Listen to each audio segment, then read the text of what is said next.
Hey there. If I asked you right now, which country has the strongest economy in the world, you'd probably immediately think of the US, China, or Japan, right?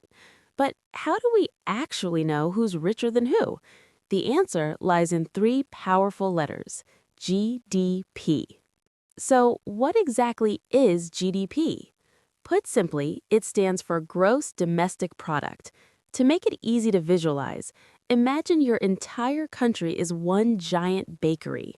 GDP is essentially the total revenue from every loaf of bread, every cookie, and every cake that the bakery sells in a year. But there's one very important rule. We only count the value of the final product. This means you only count the price of the bread when it's sold to the customer. You don't count the flour or the eggs separately. Why? Because the cost of that flour and those eggs is already baked into the price of the bread. If we counted them individually, the numbers would be doubled or even tripled. We call this double counting, and it would give us a totally fake picture of the economy. Here's another interesting thing. GDP only cares about where the goods are made, not who makes them. For example, if an American citizen opens a bakery right here in Vietnam, all that revenue is counted toward Vietnam's GDP. Why? Simply because the production is happening on our soil. In short, GDP is the gold standard measuring stick to see exactly how much value a country has produced in a single year. At this point, you might be wondering, how on earth do people track billions of transactions every single day to come up with such a massive GDP number? Well, in reality, economists have three different ways to close the books, and no matter which path they take, the final result must always match up. The first way is by looking at the shop shelves. We simply add up the total value of all final goods and services that have been produced and rolled off the assembly line. Basically, if a new product is born, it's added to the GDP. The second way is like checking where everyone is throwing their money. This is the most popular method.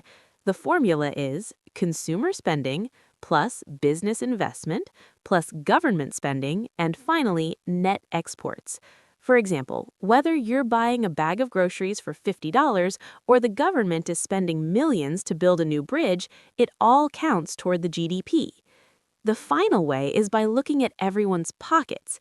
Think about it. Every dollar spent is actually income for someone else. So we add up all the wages paid to workers, the profits earned by business owners, plus rents and taxes. If it's income earned from production, it's in the GDP. Let's go back to our bakery example to see how this works. If we use the production method, we count 10 loaves of bread at $3 each. That's a $30 GDP. If we use the expenditure method, 10 people buy those 10 loaves. That's still a $30 GDP. And if we use the income method, the baker brings home exactly $30 from the sale.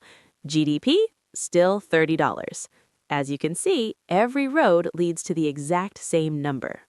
It might sound simple so far, but GDP has one major enemy: inflation. Just think about it. If the price of bread doubles this year, does that mean our economy has suddenly become twice as strong? To answer this, economists have to split GDP into two categories: nominal and real. First, let's talk about nominal GDP. This is the number calculated purely based on current market prices. Let's go back to our bakery example.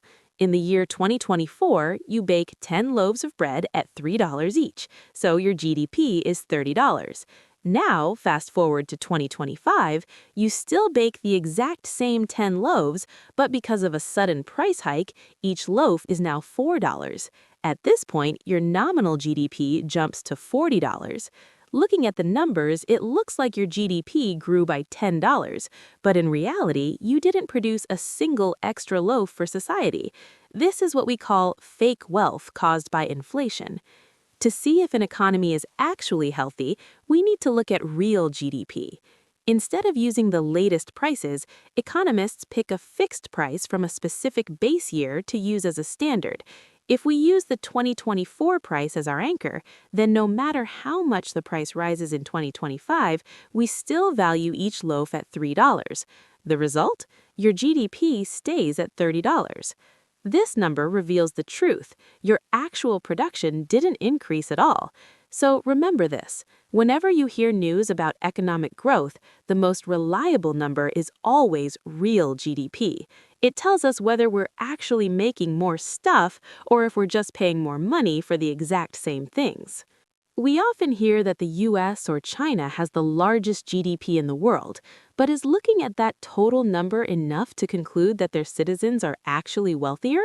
To make a fair comparison between nations, we need two special microscopes, PPP and GDP per capita. First, let's look at PPP, or purchasing power parity. Just imagine this. With $3, you can only buy one loaf of bread in the US, but if you take that same $3, convert it, and spend it in India, you might be able to buy three of the exact same loaves. If we only look at the raw US dollar value, it seems like the US is producing much more. But through the lens of PPP, we see that people in countries with lower prices can actually afford more stuff than we realized.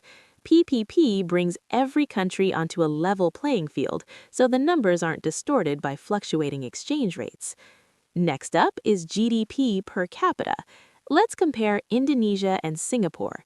Indonesia is massive with a huge population, so its total GDP is much higher than Singapore's. But why does everyone say Singapore is richer? It's simple math. When you take the total GDP and divide it by the population, each person in Singapore contributes tens of thousands of dollars, while that number is much lower in Indonesia. GDP per capita is the ultimate yardstick for the average productivity and prosperity of an individual within a nation. Even though GDP is the most powerful economic tool we have, it's not perfect. It has some major blind spots that we need to understand if we want to know the true quality of life in a country. First, GDP ignores informal activities. Things like volunteering, housework, or neighbors helping neighbors don't show up in official stats, even though they provide massive value to society. Second, GDP can be distorted. Take tax havens like Ireland, for example. Many giant corporations report their global profits there just to avoid taxes.